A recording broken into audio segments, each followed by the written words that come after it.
negeri dan bangsa suka terhadap pecah belah? Jawab yang tegas. Buktikan kalau tidak, jangan tidak saja.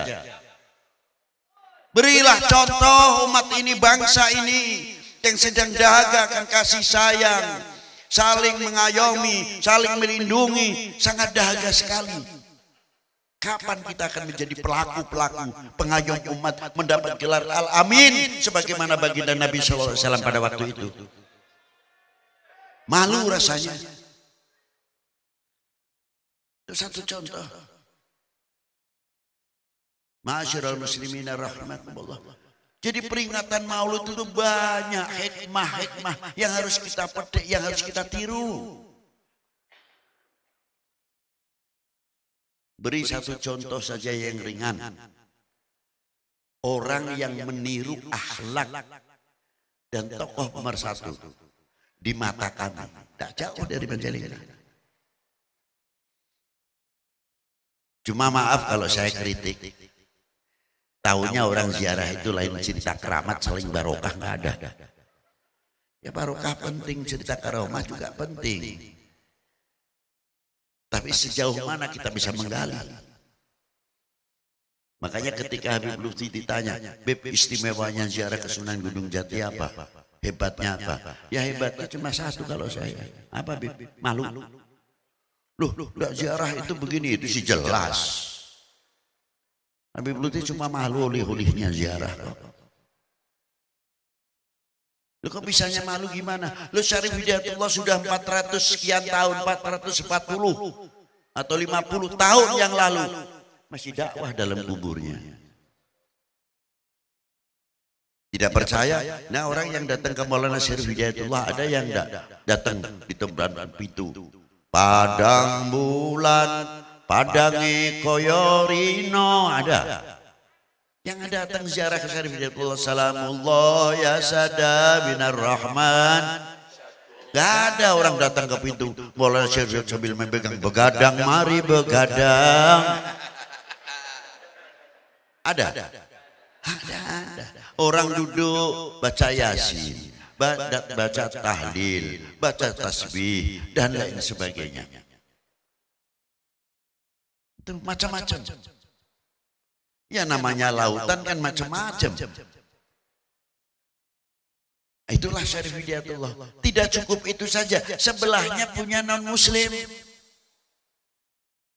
mendapat tempat. Yang pakai menyan, yang pakai lilin, masa bodoh. Diberi hak. Saya heran kok masih orang di dalam kubur masih bisa mempersatukan umat dan mempersatukan bangsa.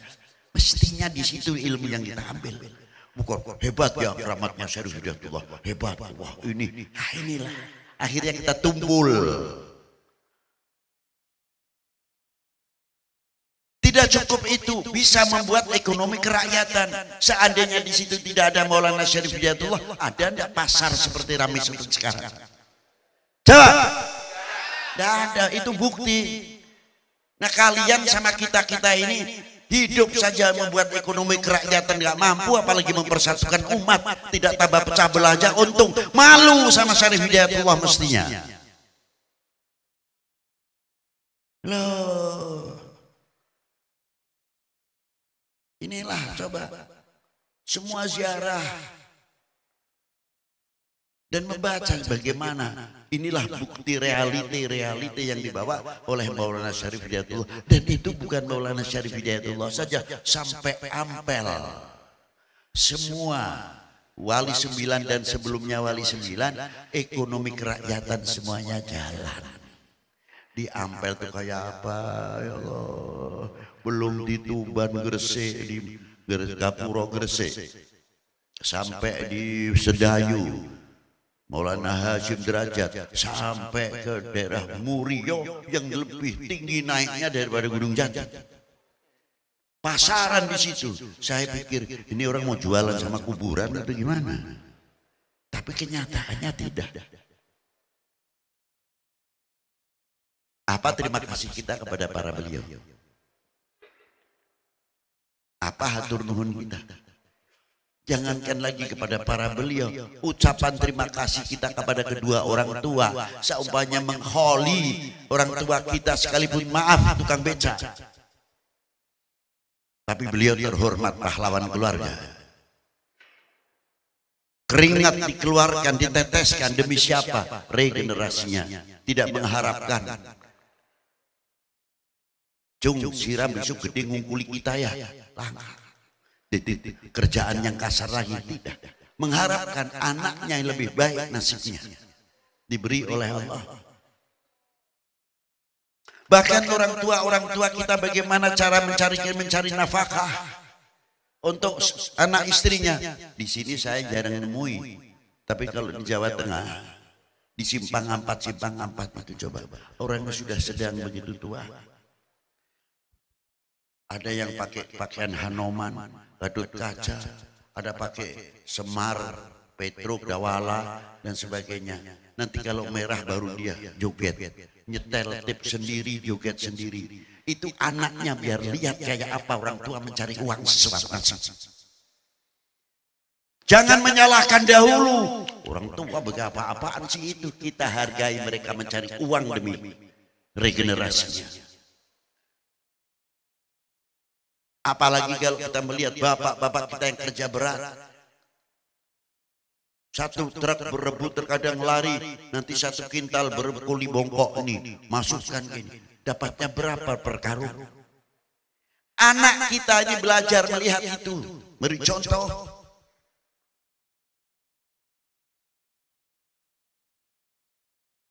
Jasanya sangat luar biasa. Para beliau kalau mau makan terkadang makan enak, pikiran sama anaknya. Ini jangan-jangan 2,5 kilo sudah kurang. Padahal tiap hari 2,5 kilo.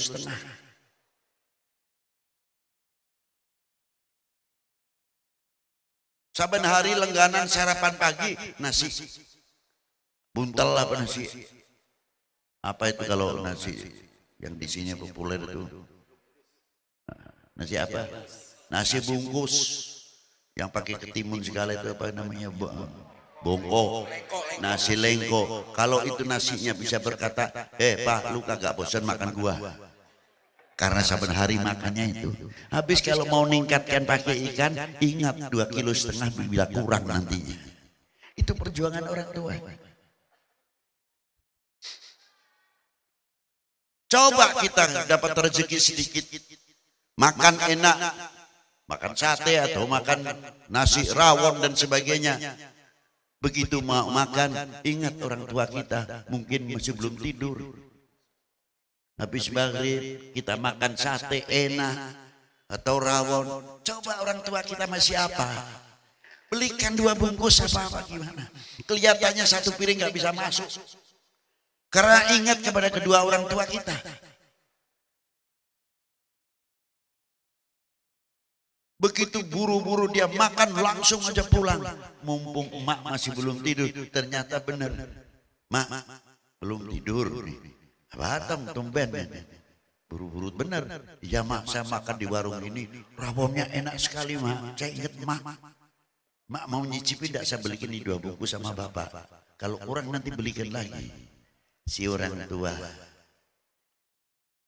pandai membahagiakan orang tua anaknya.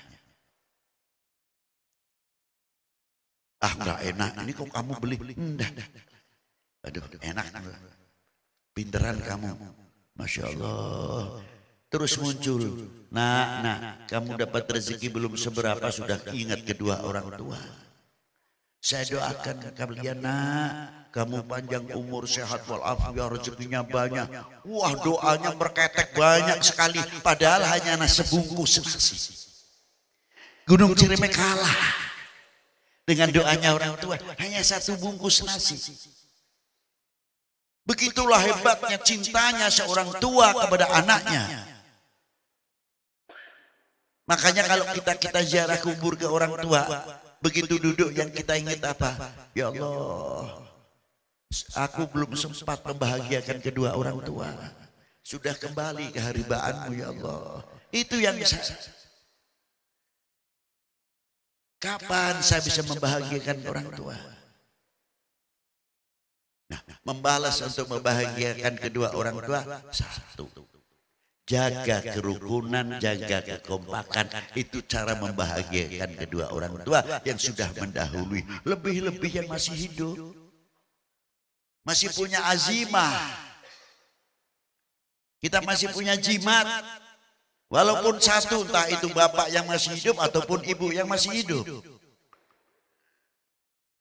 Tunjukkan taat kita kepada kedua orang tua. Bagian dari satu taat kewajiban, kedua kalian hatur nuhun kita. Terima kasih kita kepada kedua orang tua. Itu coba. Ma'asyiral muslimina rahimakumullah.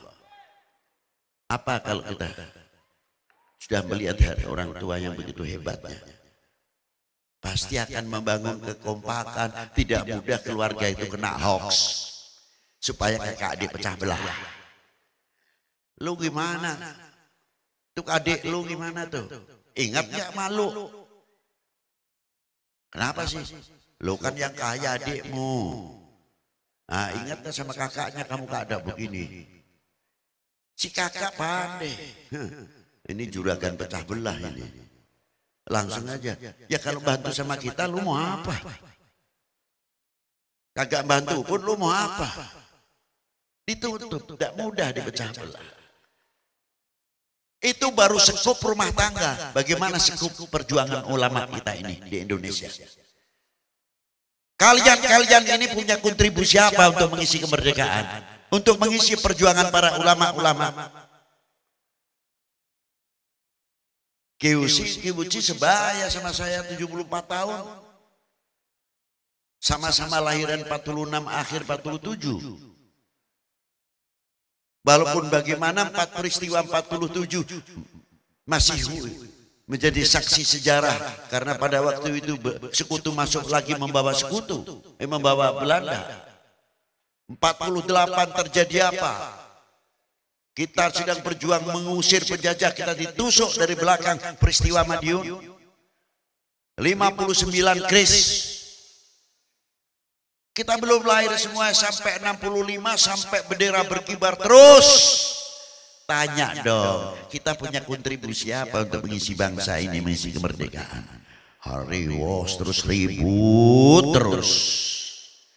Kapan bangun? Kapan bangun? Malu ah. Amerika punya sekat, punya kendali kendaraan yang ngetop-ngetop, kita beli. Soviet top kita juga beli. Belum yang lain-lain, kita kalah dalam persenjataan dan sebagainya. Belum tingkatan kapal pesawat, terbang pesawat tempur, kapal lautnya, kita kalah. Semoga kita bisa menempuh. Ilmu kedokteran kita kalah. Coba. Ekonomi kita bangun jatuh. Pertanian kefanatikan hilang terkadang. Yang tanam kita, yang susah kita, yang payah kita, tapi lebih suka memberikan nama kepada orang lain. Malu sih mestinya. Lu kok bisa begitu, Bin? Ya iya. Ayam Bangkok itu netesnya di mana, lahirnya di mana, di Indonesia apa di Bangkok? Mengapa dikasih nama ayam Bangkok? Berarti melarat. Ayam di sini banyak yang top. Apa sulit ya kita mengganti ayam Indo? Yang tegas Indonesianya. Ngomong Indonesia aja belum gitu, mau gitu, mau maju perang melawan penjajah. Ya. Bisa lu kasih senjata der. Ya maaf saja kalau soal hal ini